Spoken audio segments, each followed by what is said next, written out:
नमस्कार। इस कालखंड में हम अंग्रेजी विषय के किसी एक लेसन के शिक्षण योजना को किस तरह से बनाएंगे। शिक्षण योजना बनाते समय क्या हमको अंग्रेजी शब्दों का ही प्रयोग करना है या फिर हम हिंदी शब्दों का प्रयोग करते हुए भी इसका लेखन कर सकते हैं, इसका निर्माण कर सकते हैं। साथ ही मैं आपको इस कालखंड में यह भी बताने का प्रयास करूंगा कि शिक्षण योजना बनाने के लिए लेसन के किन किन अंशों का हमको समावेशन करना चाहिए। साथियों, आप यहाँ पर देख रहे हैं इस ग्रीन बोर्ड पर मैंने शिक्षण योजना का जो प्रारूप दिया हुआ है, 9 कॉलम दिए गए हैं। इन कॉलमों में सारी जानकारी भरकर रख ली है और आज के लिए मैंने कक्षा 5वीं की अंग्रेजी विषय को चुना है और इसके लेसन 2 फेस द प्रॉब्लम इस पाठ को लिया है और इसी पाठ के माध्यम से मैं अंग्रेजी विषय की शिक्षण योजना हम कैसे तैयार करेंगे वो बताने का प्रयास करूंगा। साथियों, जब हम टीचिंग प्लान का निर्माण करेंगे तो सबसे पहली बात आती है कि हम टीचिंग प्लान के निर्माण में क्या अंग्रेजी शब्दों का प्रयोग करें या फिर हम हिंदी शब्दों का ही प्रयोग कर सकते हैं। तो मैं यही सुझाव देना चाहूंगा साथियों कि आप लोग हिंदी अंग्रेजी दोनों मिक्स शब्दों का प्रयोग कर सकते हैं। क्योंकि यह अंग्रेजी की शिक्षण योजना है, इसलिए इसमें अंग्रेजी शब्दों का समावेशन होना आवश्यक है।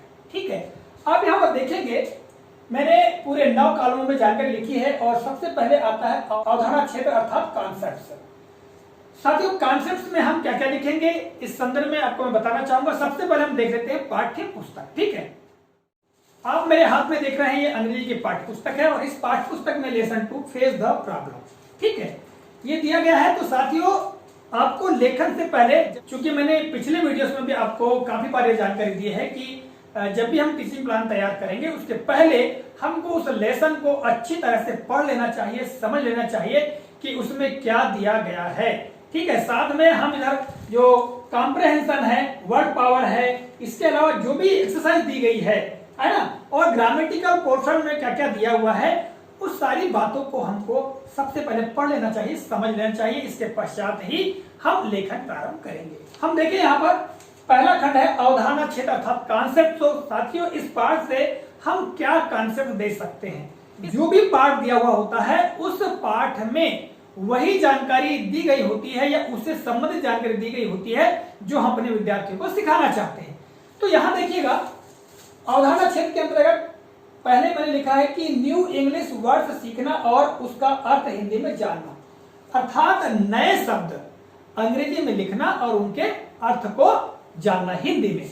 अब देखिएगा यहाँ पर मैंने लेखन में न्यू इंग्लिश वर्ड्स लिख दिया, इस पर सीखना शब्द का प्रयोग कर लिया है। तो आप इस प्रकार लिख सकते हैं या अगर आप अंग्रेजी में दक्ष है प्रवीण तो आप टोटल अंग्रेजी में ही अपनी शिक्षा योजना लिख सकते हैं, टीचिंग प्लान लिख सकते हैं। क्योंकि ये जो टीचिंग प्लान है यह आपके लिए ही उपयोगी है, क्योंकि अध्यापन के समय इसका प्रयोग आपको ही करना है, दूसरा व्यक्ति इसका प्रयोग नहीं करेगा। तो ऐसी स्थिति में आप चाहें तो हिंदी का प्रयोग करें या अंग्रेजी का प्रयोग करें या फिर मिक्स हिंदी और अंग्रेजी का प्रयोग कर सकते हैं। देखिएगा, हिंदी और अंग्रेजी दोनों का प्रयोग करने से फायदा ये होगा कि हम जो अंग्रेजी के शब्दों को सिखाना चाहते हैं उसको भी हम यहाँ पर लिख सकते हैं। आगे देखेंगे साथियों यहाँ पर, तो दूसरा जो कॉन्सेप्ट है, दूसरी जो अवधारणा है लिख के रखा है कि टेक्स्ट को समझना और पूछे गए क्वेश्चन के आंसर देना। जो यहाँ टेक्स्ट दिया हुआ है अर्थात ये जो पाठ दिया गया, ये स्टोरी दी गई है, इस स्टोरी को समझना और स्टोरी से संबंधित अर्थात इस टेक्स्ट से संबंधित जो क्वेश्चंस पूछे जाए उनके आंसर विद्यार्थियों के द्वारा दे पाना, ये भी एक अवधारणा क्षेत्र हो सकता है। इसके अलावा मैंने लिखा है ग्रामर। तो ग्रामर के अंतर्गत नंबर अर्थात वचन के बारे में नियमों को जानना, नंबर से समझ, नंबर अर्थात वचन, अंग्रेजी में भी नंबर हैं, संज्ञाओं के नंबर होते हैं, ठीक है, अर्थात संज्ञा एक वचन और बहुवचन सिंगुलर और प्लूरल नंबर में होती है। तो उससे संबंधित जो नियम है अर्थात नंबर चेंज करने के जो रूल्स हैं उसके बारे में बच्चों को जानना, ये भी एक अवधारणा क्षेत्र है। और आगे लिखा है कि रीडिंग कैपेसिटी बढ़ाना और पैसेज एप्लीकेशन को समझना। रीडिंग कैपेसिटी बढ़ाना, विद्यार्थियों के अंदर हम इस पाठ के माध्यम से पठन योग्यता अर्थात रीडिंग कैपेसिटी बढ़ाना चाहते हैं। तो यह भी एक अवधारणा क्षेत्र हो सकता है। साथ ही इसके अलावा बहुत सारे अवधारणा क्षेत्र हैं, क्योंकि यहाँ पर स्पेस कम होने की वजह से मैंने केवल 4 अवधारणा क्षेत्र लिखे हैं। इसके अलावा जब आप अध्ययन करेंगे तो और भी अवधारणा चिन्ह लिख सकते हैं।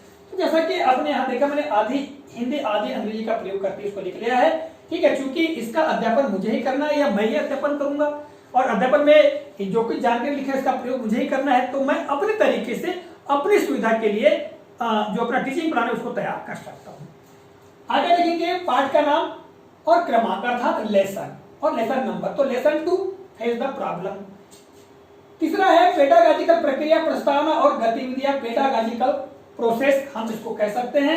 अब देखिएगा, जब हम इस पाठ का पूरी रीडिंग कर लेंगे, इसको पूरा पढ़ लेंगे, समझ लेंगे, तो हम अपने तरीके से प्रोसेस बना सकते हैं, मतलब पेडागॉजिकल प्रक्रिया का पालन करते हुए कुछ एक्टिविटीज की रचना कर सकते हैं। मैंने उदाहरण के रूप यहाँ पर देखिएगा, मैंने लिखा है कि बच्चों से अकेले यात्रा करने या कहीं से गुजरने पर किसी कठिनाई का अनुभव हुआ तो सभी से साझा करने को कहना।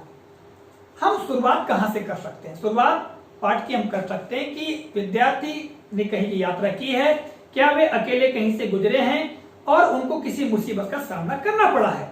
यदि सामना करना पड़ा है तो अपने उस अनुभव को सभी के सामने क्या करें? साझा करें, यानी उस अपने एक्सपीरियंस को सबको बताएं। ठीक है, ये एक एक्टिविटी हो गई। आगे में लिखा है कि लेसन का पूर्ण हाव भाव के साथ में वाचन करते हुए हिंदी अनुवाद बताना शिक्षक के द्वारा। साथियों, शिक्षक के द्वारा, चूंकि हमारे हिंदी भाषी विद्यार्थी होते हैं और ये जो एक्टिविटी में शामिल होना आवश्यक है।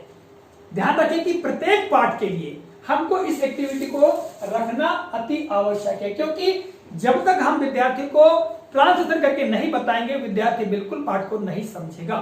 तो ये हमारे लिए अनिवार्य है कि हम इस एक्टिविटी को अवश्य ही रखें। जहां इंग्लिश मीडियम स्कूल है उनमें रखने की उतनी आवश्यकता नहीं है, किंतु हमारे लिए आवश्यकता है। यही कि मैंने जो लिखा है, लेसन का पूर्ण हाव भाव के साथ में वाचन करते हुए हिंदी अनुवाद बताना। हम बच्चों को पूरे पाठ को पढ़ते हुए उसका हिंदी में अनुवाद बताएंगे और फिर शब्दों का जो पुनरावलोकन है कहना चाहिए वो करते हुए बच्चों को पीछे दोहराने को भी हम कह सकते हैं। ठीक है, ये एक्टिविटी हुई। आगे है विवेकानंद जी के संक्षिप्त जीवन परिचय पर चर्चा करना। स्वामी विवेकानंद के जीवन परिचय से संबंधित संक्षिप्त जानकारी हम विद्यार्थियों को दे सकते हैं। हालांकि हमारे विद्यार्थी निश्चित तौर पर उन्होंने स्वामी विवेकानंद जी का नाम कहीं ना कहीं सुना ही है। हम उनके व्यक्तित्व और कृतित्व के संबंध में बहुत संक्षेप में बता सकते हैं। ठीक है, आगे लिखा है बच्चों को बारी बारी से लेसन रीडिंग करने को सामने बुलाना। जब हम विद्यार्थी को समझा देंगे, पूरा पढ़ा देंगे, इस प्रकार उनको सामने बुला करके लेसन की रीडिंग करने को कहेंगे या फिर अपने स्थान पर खड़े होकर के लेसन की रीडिंग करने को हम कह सकते हैं, जिससे कि क्या होगा, बच्चों में पढ़ने की एबिलिटी जागृत होगी। तो ये हम अपनी गतिविधि में शामिल कर सकते हैं। ठीक है, आगे लिखा है कि वर्ड्स और मीनिंग्स की जोड़ी बनवाना। साथियों, चूंकि हमको शब्द भंडार पढ़ाना हमारा उद्देश्य है, तो हम जो वर्ड्स है और उनके मीनिंग्स की हम जोड़ी बनवा सकते हैं।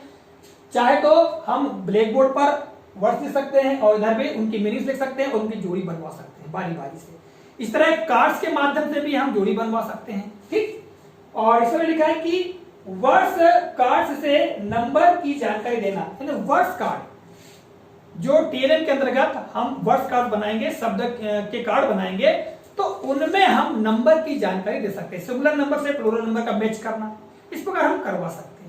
तो साथियों, बहुत सारी एक्टिविटीज, गतिविधियां हम अपने तरीके से इस पाठ से निर्माण कर सकते हैं और यहाँ पर लिख सकते हैं। ठीक है, मैंने केवल संक्षेप में लिखा है और बहुत कम एक्टिविटी लिखा है। साथियों, जब हम इसमें इस पाठ की पूरी गतिविधियों को लिखना चाहेंगे तो बहुत सारी एक्टिविटी लिख सकते हैं। मैं केवल उदाहरण स्वरूप आपको लिखकर बताया, और बहुत सारी एक्टिविटीज जो learning outcome where teachers handbook है उसमें भी दी गई है, वहां से भी हम सहारा ले सकते हैं। ठीक है, आगे बात आती है सुझावात्मक शिक्षण सामग्री अर्थात टीचिंग लर्निंग मटेरियल। तो टीचिंग लर्निंग मटेरियल, इस पाठ को पढ़ाने के लिए, समझाने के लिए हमें किन किन सामग्रियों का प्रयोग करना चाहिए। तो मैंने लिखा है कि पिक्चर ऑफ स्वामी विवेकानंद। चूंकि ये जो स्टोरी है स्वामी विवेकानंद के जीवन पर आधारित है, इसलिए स्वामी विवेकानंद जी का चित्र आवश्यक है और हम इसका प्रस्तुतिकरण कर सकते हैं। जब पूरा पाठ है समझा देंगे और चित्र बताते हम ये बता सकते हैं कि ये स्वामी विवेकानंद जी हैं और इन्हीं के चाइल्डहुड की ये स्टोरी है। ठीक है, सम मंकीज पिक्चर्स, यानी कुछ बंदरों के चित्र, क्योंकि यहाँ पर बंदरों की बात बताई गई है, मंकीज की, तो कुछ मंकियों के चित्र हम ले सकते हैं। फिर वर्ड्स कार्ड यानी शब्दों के कार्ड, ठीक है, चाहे तो हम नंबर के लिए बना सकते हैं, सिंगुलर और प्लूरल नंबर के कार्ड बना सकते हैं। इसी प्रकार वर्ड्स और उसके मीनिंग के कार्ड बना सकते हैं, ठीक। और सब्स्टिट्यूशन टेबल, अर्थात हम बच्चों को वाक्य रचना सिखा सके, इस हेतु इस प्रकार की दिस और दीज, यहाँ पे एज और आर, इस प्रकार की टेबल हम किसी ड्राइंग शीट में तैयार करके इसका प्रयोग करेंगे। इसके अलावा और भी आपको लगे तो आप टीएलएम तैयार कर सकते हैं, या इसमें और टीएलएम जो है तैयार किए जा सकते हैं। अब साथी देखिए यहाँ पर जो पीरियड्स है, अर्थात अनुमानित जो कालखंड है कहना चाहिए, ठीक। तो मैंने लिखा है यहाँ पर 10 पीरियड, अर्थात 10 कालखंड। आप इस पाठ को जितने भी कालखंडों में पूरा कर सकते हैं तो आप यहाँ पर लिख सकते हैं, ठीक है। आगे साथियों लर्निंग इंडिकेटर्स, अर्थात सीखने के संकेतक। इस पाठ को जब आप पढ़ाएंगे, जिन एक्टिविटीज का प्रयोग करेंगे, टीएलएम का प्रयोग करेंगे, तो आपके विद्यार्थी सीखेंगे। और आपके विद्यार्थी सीख रहे हैं इस बात की जानकारी आपको कैसे पता चलेगी? इसके मैंने क्या लिखा है देखिएगा, कि जब पाठ को पूरा पढ़ लेंगे, अध्ययन कर लेंगे, तो हमको समझ में आएगा कि हमारे द्वारा इस पाठ को, इस लेसन को पढ़ाने के पश्चात हमारे विद्यार्थी किस प्रकार की एक्टिविटी कर सकते हैं, या उनके अंदर कौन सी योग्यता आ सकती है, किस प्रकार की बातचीत कर सकते हैं, किस प्रकार से अपने हाव भाव को प्रदर्शित कर सकते हैं, ये हमको इमेजिन करना है। उसके आधार पर हम यहाँ पर लर्निंग इंडिकेटर लिखेंगे। जैसे मैंने लिखा है कि स्टूडेंट्स अपना एक्सपीरियंस सुना सकते हैं। जिस तरह से स्वामी विवेकानंद जी के जो बचपन का जो ये वाकया था, यह घटना थी, इसको बताया गया है, उसी तरह से विद्यार्थी अपने जीवन से संबंधित कोई एक्सपीरियंस है उसको एक दूसरे को साझा कर सकेंगे। आगे लिखा है मंकीज के साउंड्स को निकालते हैं। मंकी जो है बंदर किस प्रकार चिल्लाते हैं, खिकियाते हैं, है ना, तो इस प्रकार की जो आवाजें हैं वो निकाल सकेंगे। इसके अलावा मैंने लिखा है कि इंग्लिश के न्यू वर्ड्स बोल सकते हैं। इस पाठ में बहुत सारे न्यू वर्ड्स बच्चे सीखेंगे और उन न्यू वर्ड्स को बच्चे बोल सकते हैं, बोल सकेंगे, है ना। इसी तरह से सिंगुलर से प्लूरल एस या ईएस जोड़कर बना सकते हैं। जब हम अध्ययन करेंगे तो यहाँ पर देखेंगे पीछे, यहाँ प्लूरल के बारे में जानकारी दी गई है, अर्थात नंबर के बारे में जानकारी दी गई है, और उसमें एस या ईए जोड़ करके प्लूरल्स बना सकते हैं। इस संबंध में विद्यार्थी जान पाएंगे, चर्चा कर पाएंगे। अंग्रेजी का कोई भी नाउन बोला जाएगा तो उस नाउन के आधार पर विद्यार्थी जो है वो एस या ईए जोड़ करके उसमें प्लूरल बना सकते हैं, है ना। इस तरह क्वेश्चन के आंसर पूछने पर दे सकते हैं। हम जब लेसन को भली भांति जब समझा देंगे तो विद्यार्थी जो भी हम क्वेश्चन पूछेंगे तो उसका वो आंसर दे सकेंगे, ठीक। तो ये हमारे लर्निंग इंडिकेटर्स हो सकते हैं। इसके अलावा भी आप अपने तरीके से लर्निंग इंडिकेटर देख सकते हैं, क्योंकि आपके विद्यार्थी आपके अध्यापन के पश्चात किस प्रकार की एक्टिविटी कर सकते हैं आपको, ताकि पता चले कि विद्यार्थी सीख रहे हैं। पूरी बातों को यहाँ को अंकित करना है। आगे चले तो मूल्यांकन हेतु गतिविधियां व प्रश्न, अर्थात क्वेश्चन फॉर इवेल्युएशन, ठीक है। मूल्यांकन हेतु गतिविधियां और प्रश्न, तो आप यहाँ जब पढ़ेंगे तो यहाँ पर बहुत सारे क्वेश्चन दिए गए हैं एक्सरसाइज में, वहां से भी आप ले सकते हैं। अपने तरफ से भी आप क्वेश्चन का निर्माण कर सकते हैं और बच्चों से पूछ सकते हैं। देखिएगा उदाहरण के रूप में मैंने यहाँ पर कुछ क्वेश्चन का निर्माण किया है और एक्टिविटी का निर्माण किया है। मैं आपको पढ़कर बताता हूँ कि ऑब्जेक्टिव क्वेश्चंस यानी जैसे Swami Vivekananda childhood name was, हम 4 ऑप्शन देंगे, यानी स्वामी विवेकानंद के बचपन का नाम था, ठीक है। तो इस प्रकार के ऑब्जेक्टिव क्वेश्चन हम पूछ सकते हैं। इसके अलावा राइट एक्टिविटीज ऑफ मंकीज, यानी बंदरों की जो गतिविधि है, इस पाठ में बच्चों ने जो सुना है, देखा है यहाँ पर और पढ़ा है, समझा है, तो उन एक्टिविटीज को छाट करके लिखना, ये भी हम करवा सकते हैं। आगे है right Plurals of the following, निम्न के बहुवचन लिखिए, प्लूरल्स लिखिए, हम ये दे सकते हैं। इसके अलावा search answer from the lesson, पाठ से उत्तर ढूंढिए।